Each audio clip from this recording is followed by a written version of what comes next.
ఇప్పుడు live in relation మీద భాస్కరన్ మీద చేసిన కంప్లైంట్ మళ్ళీ ఇటువైపు డ్రగ్స్ వైపుకి వచ్చింది.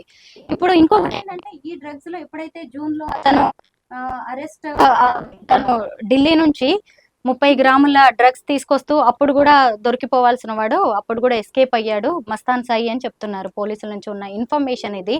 అయితే ఇప్పుడు అతనితో పాటు ఇంకో నలుగురు ఉన్నారు. ఆ బ్యాచ్ కి సంబంధించి కూడా చాలా ఇన్ఫర్మేషన్ ఎవరు చూసినా గానీ వీళ్ళందరూ కూడా యూత్. ఈ పిల్లలందరూ కూడా ఎవరు కూడా 30 ఇయర్స్ కి మించి లేనట్టున్నారు. మరి పేరెంట్స్ సంగతి ఏంటి లక్ష్మి గారు? ఇలా ఉంది పరిస్థితి. పేరెంట్స్ కి టీవీలో చూసి సర్ప్రైజ్ అయ్యే వాళ్ళు చాలా మంది ఉన్నారు.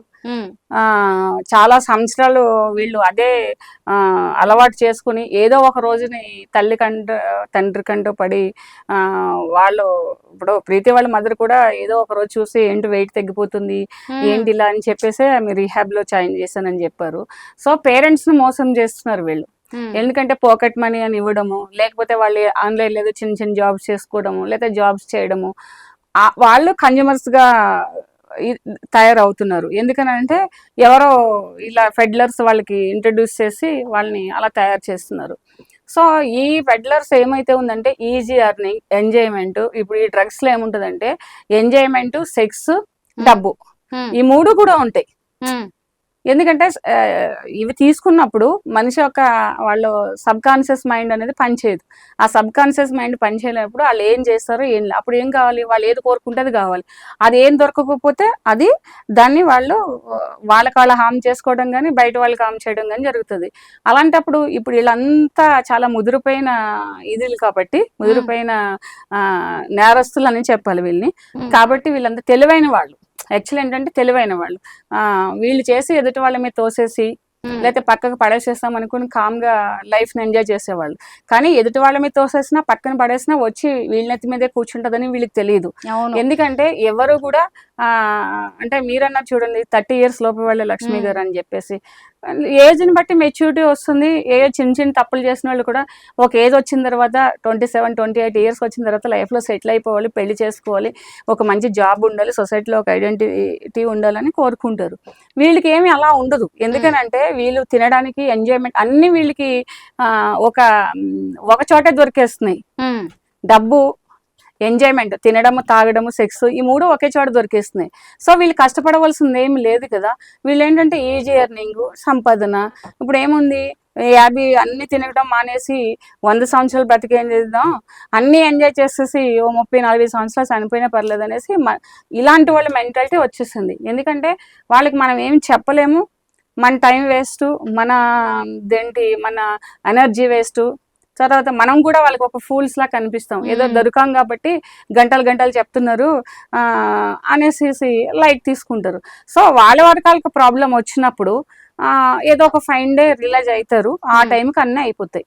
ఇదంతా ఈ డ్రగ్స్ అనేదాన్ని కూడా ఒక ఈజీ మనీ కోసమే దీన్ని ఒక బిజినెస్ గా ఎలాగో ఎవరు చూడరు పట్టించుకోరలే అని చెప్పేసి ఒక డార్క్ బిజినెస్ గా స్టార్ట్ చేస్తున్నట్టుగా కనిపిస్తుంది. అంటే మనం మాఫియా అని సినిమాల్లో చూసాం. ఏదో ఒక మాఫియా డాన్ వస్తాడు, ఏదో హీరో వస్తాడు, కొడతాడు.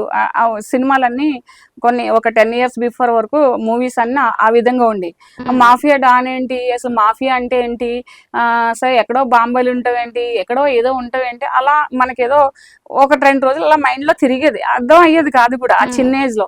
ఇప్పుడు ఏంటంటే ఇదే మాఫియా అంటే డ్రగ్ మాఫియా అంటే ఎక్కడో ఉంటారు, ఏదో కోడ్ లాంగ్వేజ్ ఉంటది అంటారు, ఎక్కడో అమ్ముతారు, ఈజీగా డబ్బులు వస్తున్నాయి. ఇప్పుడు ఏం చేస్తారు, ఒక సాఫ్ట్వేర్ అమ్మాయి అంటే స్టార్టింగ్ లో ఎడ్యుకేషన్ అయిపోయిన తర్వాత ఒక జాబ్ లో స్టార్ట్అప్ ఎంత ఉంటుంది అంటే 30,000, 25,000 ఉంటుంది. అదే ఒక అబ్బాయికి కూడా అదే ఉంటది. దేనికి వస్తున్నాయి డబ్బులు అంటే ఎవరో చెప్తుంటారు. ఇప్పుడు ఇవాళ ఇప్పుడు కాల్ బాయ్స్ కూడా వచ్చారు అని అంటే అది చూస్తే అది కూడా చాలా పెద్ద ప్రాబ్లం అయిపోయింది సొసైటీలో. కాల్ బాయ్స్ వచ్చారంటే కూడా వాళ్ళు ఒకటే చెప్తారు, ఏమని అంటారంటే నెలంతా పనిచేస్తే 25,000 వస్తాయి, మేము కాల్ బాయ్స్కి వచ్చిన తర్వాత మేము లక్షలు సంపాదిస్తాం అంటారు. దాన్ని చూసి ఇంకొకరు అట్రాక్ట్ అవుతున్నారు. అదొక రకం మాఫియా అయితే ఇదో రకం మాఫియా అయిపోయింది. సో బికాస్ ఆఫ్ ఏంటంటే ఇలా సొసైటీలోకి మనము చాలా డెప్త్గా వెళ్తే ఏమవుతుందని అంటే వీళ్ళందరూ బయట చూసి మనము అంటే ఎక్కడ బ్రతుకుతున్నాం, ఎలా బ్రతుకుతున్నాం, పిల్లల్ని ఎలా పెంచాలి, వచ్చే జనరేషన్ ఎలా అయిపోతారు ఏంటి అనేది ఒకటి భయం వేస్తుంది అనమాట. ఎవరితోనైనా ఫోన్లో మాట్లాడాలన్నా, ఎవరితోనైనా కొత్త వాళ్ళతో మాట్లాడాలన్నా, ఎవరితోనైనా లిఫ్ట్ ఇవ్వాలన్నా సో ఏమైతుందో కూడా మనకు తెలియని పరిస్థితులు వచ్చేసాయి కాబట్టి ఉమ్, ఈజీ ఎర్నింగ్ అంటే అన్ని ఒకే చోట దొరుకుతున్నాయి, కష్టపడి పని చేయొద్దు మనం ఎవరికి. ఇంకోటి ఏంటంటే ఒక అజ్ఞానం, ఉమ్, మనం ఎవరికి దొరకం, ఎలా దొరుకుతాం అంటారు. ఎలా చేయొద్దు నువ్వు అన్నావు అనుకోండి క్లయింట్స్ ఎలా దొరుకుతాం అంటారు. కరెక్ట్. ఇలా అలా ఏం దొరకం అంటారు. అది మర్డర్ చేసేవాడు కానీ ఎనీ క్రైమ్ చేసేవాళ్ళు కానీ ఒక ప్రాస్టిట్యూట్స్ ఉన్నారు, ఎలా దొరుకుతాం ఇంట్లో చేస్తే అంటారు. ఉమ్, కానీ పోలీసు పట్టుకుంటలేదా ఈ రోజు అపార్ట్మెంట్స్ లోకి వెళ్ళి దొరకదా? ఇప్పుడే మనం ఈ ఎపిసోడే చూస్తున్నాం కదా, ఎక్కడ రాస్తారు లివ్ ఇన్ రిలేషన్ నుంచి మొదలైంది, ఇప్పుడు ఎక్కడ డ్రగ్స్ దందా వరకు వెళ్ళింది. ఇప్పుడు ఛానల్ అంటాం మేడం, చైన్ సిస్టమ్ అంటాం. చైన్ సిస్టమ్ అంటే అంటే సుఖము, ఉమ్, డబ్బు, తర్వాత లగ్జరీ. ఉమ్, అంటే సుఖం అంటే సెక్స్ తోటి, లగ్జరీ ఒక కారు, 2-3 మొబైల్స్, మంచి వాచ్లు, మంచి గోల్డ్, ఇవన్నీ. తర్వాత ఏంటి, ఆ మంచిగా లైఫ్ ని ఎంజాయ్ చేస్తారు, ఎక్కడికంటే అక్కడ ట్రిప్స్. ఉమ్, ఇప్పుడు ఏంటంటే ఈ గోవా నుంచి తెస్తున్నారు, ఢిల్లీ నుంచి తెస్తున్నారు అంటే ఈ ట్రాన్స్పోర్ట్ వాళ్ళు అందరూ ఏం చేస్తున్నారు, వీళ్ళంతా ఎక్కడున్నారు. పోలీసులు కూడా ఏంటంటే ఇంకా ఎక్కువ, మన చీఫ్ మినిస్టర్ గారు అన్నట్టు ఎక్కువ ఇంకా ఇప్పుడు 9:30 10:30 దాటితే బయటకు ఎవరో తిరగొద్దు అంటున్నారు. ఎక్కడ ఆగుతున్నారు పిల్లలు? అవును, అసలు పేరెంట్స్ మాట వినేదే వినేది లేదు. లేదు. మనం పేరెంట్స్ ని ఎప్పుడు అబ్యూస్ చేస్తూ ఉంటాం, తిడుతూ ఉంటాం, పట్టించుకోరు. వీళ్ళు బిజీ ఉంటారు. లావణ్య రెండోసారి కూడా నా కాల్ కట్ చేసింది.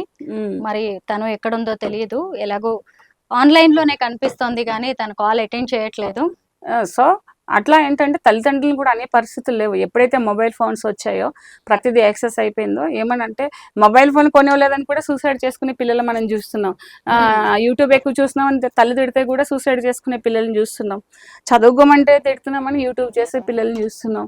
సో డిఫరెంట్ ఏంటంటే కల్చర్ మారిపోయింది. ఎవరికి వాళ్ళు ఇంకా ఏం చేస్తే వీళ్ళు బాగుపడతారు అనేది కూడా, ఒకప్పుడు ఎడ్యుకేషనల్ ఇన్స్టిట్యూట్స్, పేరెంటింగ్, తర్వాత ఇలాంటిదంతా ఉండాలనుకున్నాం. ఇప్పుడు ఏం చేస్తే బాగుపడతారు అనేది కూడా ఎవరికి అర్థం కాని ప్రశ్నగా మిగిలిపోతుంది.